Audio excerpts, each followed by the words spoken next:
Welcome back to the channel everyone. कैसे हैं आप सब? आई होप सब लोग बहुत बढ़िया से होंगे। तो गाइस, हमारे पास आया है नया सर्कुलर सर्कुलर नंबर 181 बाय 13 2022। ये सर्कुलर हमारे पास 10th ऑफ नवंबर 2022 को आया है। अभी ये सर्कुलर हमारे पास आया है कल ही। तो इस सर्कुलर के बारे में आज हम अपनी इस वीडियो में डिस्कस करना चाहेंगे। गाइस, ये जो सर्कुलर है ये किससे रिलेटेड इशू के बारे में बात करता है? ये बात करता है रिफंड रिलेटेड इश्यूज के बारे में।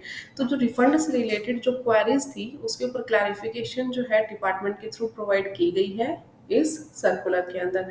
तो गाइज, बने रहिएगा एंड तक मेरे साथ इस वीडियो में, ताकि मैं आपको डिटेल में ये सब कुछ बता पाऊँ।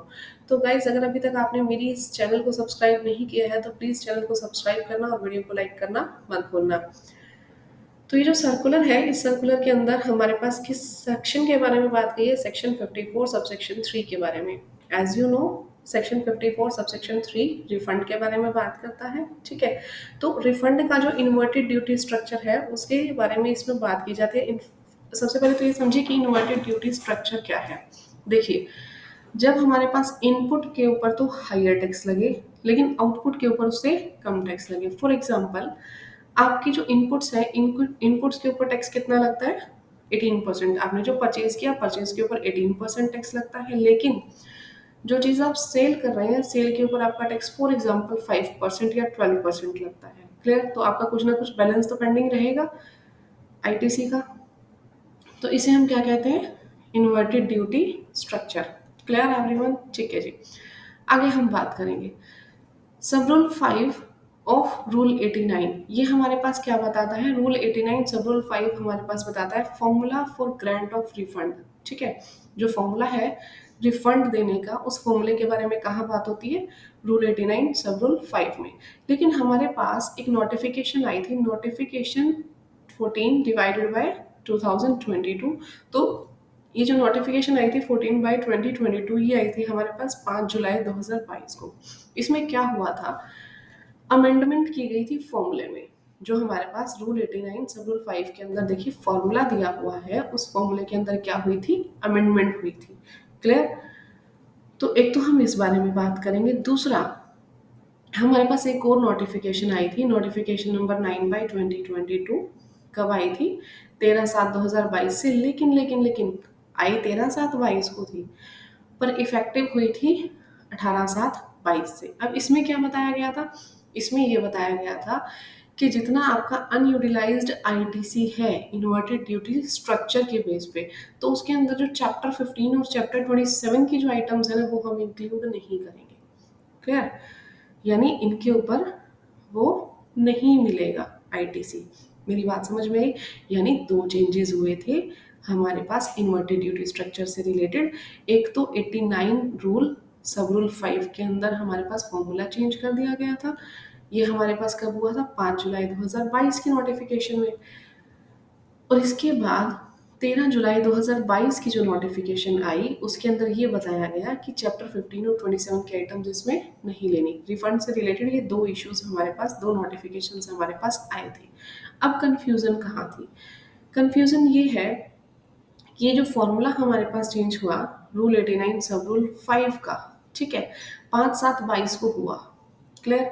तो अब 5/7/22 को तो चेंज हुआ, लेकिन जो ये हमारे पास नोटिफिकेशन आई थी 14/2022 5/7/22 को, क्या ये जो नोटिफिकेशन है इसका रिट्रोस्पेक्टिवली इफेक्ट आएगा या प्रोस्पेक्टिवली आएगा? यानी अगर 5/7/22 से पहले कोई एप्लीकेशन अगर लगी थी किसकी?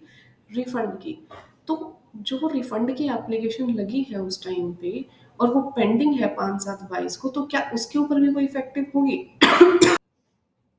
तो मेन क्वेश्चन ये था कि ये जो अमेंडमेंट हमारे पास आई, ये अमेंडमेंट हमारे पास पहले से इफेक्टिव है, ये बाद में इफेक्टिव होगी। तो गाइज, 5/7/2022 को जो एप्लीकेशन पेंडिंग पड़ी है उनके ऊपर ये अमेंडमेंट नहीं इफेक्टिव होगी, उसके बाद ये अमेंडमेंट इफेक्टिव होगी। इस चीज़ को लेकर क्लैरिफिकेशन गवर्नमेंट ने दे दी है।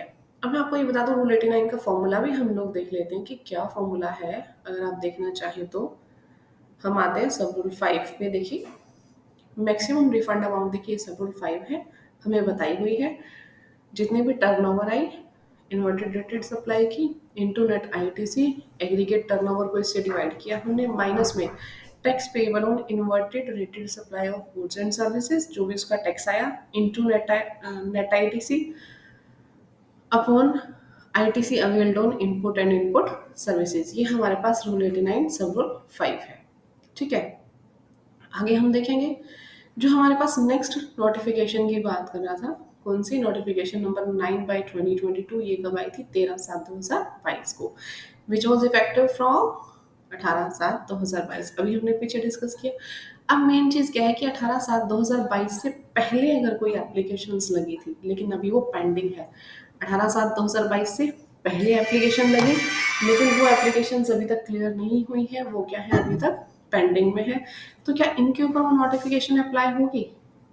नहीं, इनके ऊपर भी वो नोटिफिकेशन अप्लाई नहीं होंगी। यहाँ पे क्या बताया गया है, रिफंड एप्लीकेशंस जो फाइल हुई है ऑन और आफ्टर 18/7/2022 उन्हीं पे ही ये अप्लाई होंगी, और उससे पहले वाली जो एप्लीकेशंस है विच आर फाइल्ड बिफोर 18/7/2022, उनके ऊपर ये सब जो नोटिफिकेशन है ये एप्लीकेबल नहीं होंगी। ठीक है जी। तो यहाँ पे जो हमारे पास चैप्टर 15 और चैप्टर 27 के अंदर जो गुड्स आती थी, उसमें क्या है, उसके ऊपर ये हमारे पास रिफंड नहीं मिलेगा। तो गाइस दोनों चीज़ों को लेके गवर्नमेंट ने अच्छे से क्लैरिफिकेशन दे दिया है। आई थिंक आपको ये वीडियो अच्छे से समझ में आ गई होगी। अगर आपको ये मेरी वीडियो अच्छी लगी हो तो प्लीज़ वीडियो को लाइक, चैनल को सब्सक्राइब जरूर करना। Thank you, bye bye, take care.